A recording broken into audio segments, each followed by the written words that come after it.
you wanted to see me. Yes, Paula. I really like the way you dance.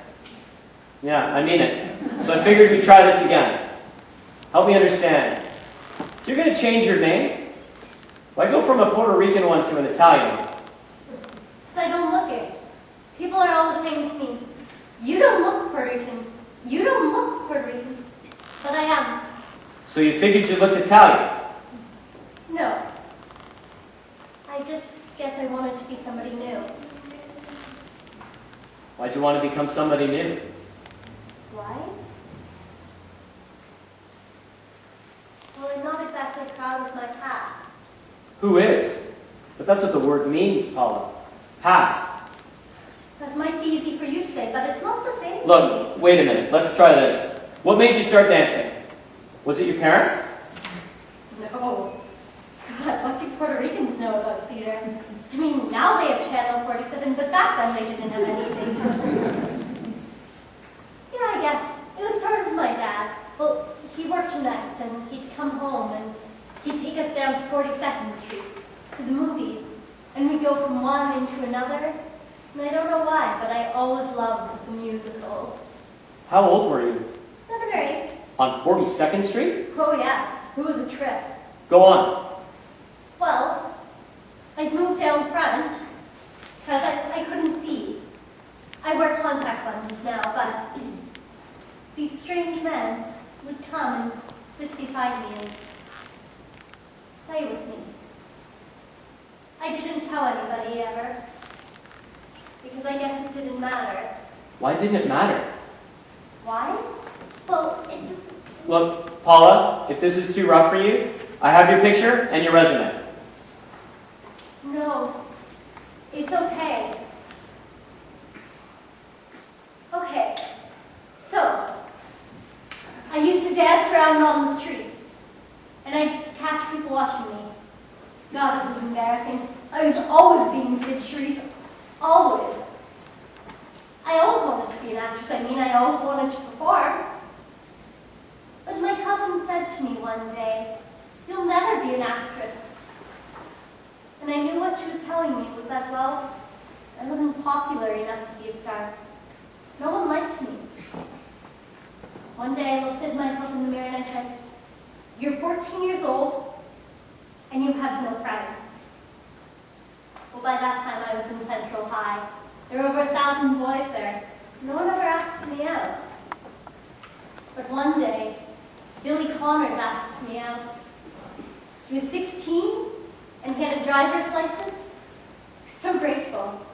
He picked me up in his car, and I felt like Cinderella going to a ball in his carriage. Well, we went to see a movie, and after the movie, we drove to a park.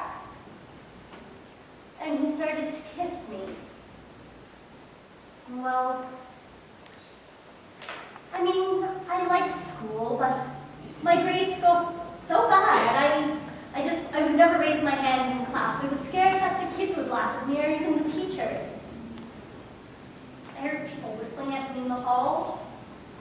And then, some of the girls were talking about me behind my back, calling me a slut. It was awful, just awful. Well, I finally went down to the principal's office and I quit school. I didn't know what else to do. I didn't want to. I just couldn't take it anymore. So, after that, I found what I was looking for. I was trying to be a woman. You know, there's a lot of girls out there who don't know how to be women. I think I was looking for the wrong thing. Anyway, I heard that this place, Jewel Box, was hiring dancers. You know, exotic dancers. Well, I thought, hey, I'm a great dancer, you know. After all those years of being Sid Charisse, I had this fabulous extension. So I went to the audition, and I danced. And they said, "You're an okay dancer." And then he stopped talking. The silence seemed to go on forever.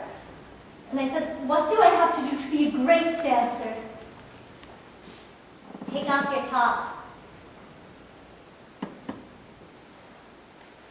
"You can do it upstairs."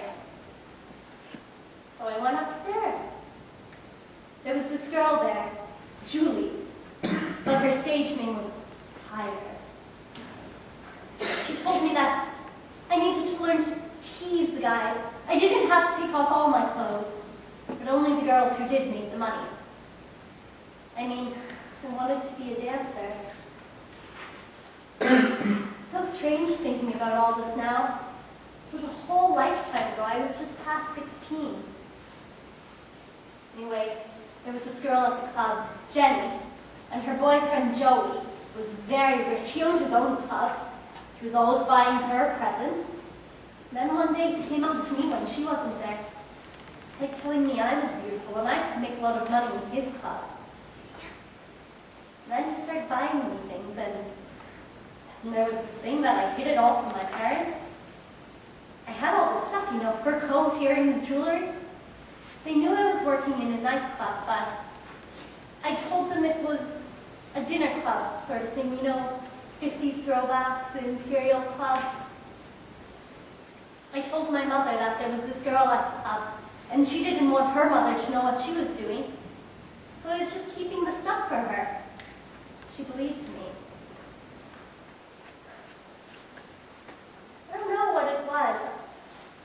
I was at the jewel box for a while, but you know, the girls there, they just had no dignity. They were letting guys, you know, and some of them were doing drugs. I don't know. They were all ashamed of themselves. The lack of dignity just got to me. So I left. Well, I mumbled around for a bit, you know, worked as an office girl, a waitress. Without education, you can't get a good job. Anyway, one day, Joey said he was opening a club in Chicago. And my parents wanted to come and say goodbye to me at the bus station. They were going to bring my luggage. At night, we were doing this Oriental number, and I looked like a geisha girl. I started down the stage, taking off my kimono. And I looked down from the stage and I saw my parents.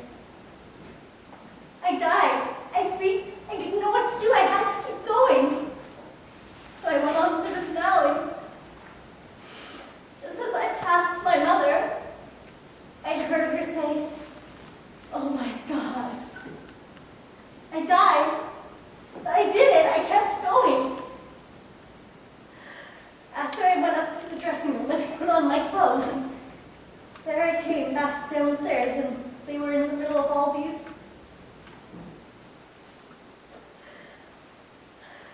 They looked at me and said, "He's right. Take care of yourself and eat." Just as we were leaving, my father looked at the producer and said, "Take care of my little girl." It was the first time he ever called me that.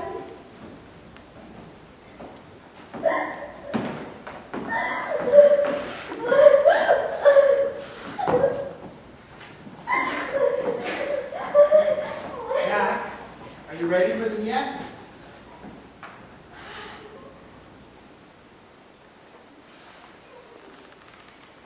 Okay, bring him in. Okay, kids, everybody in.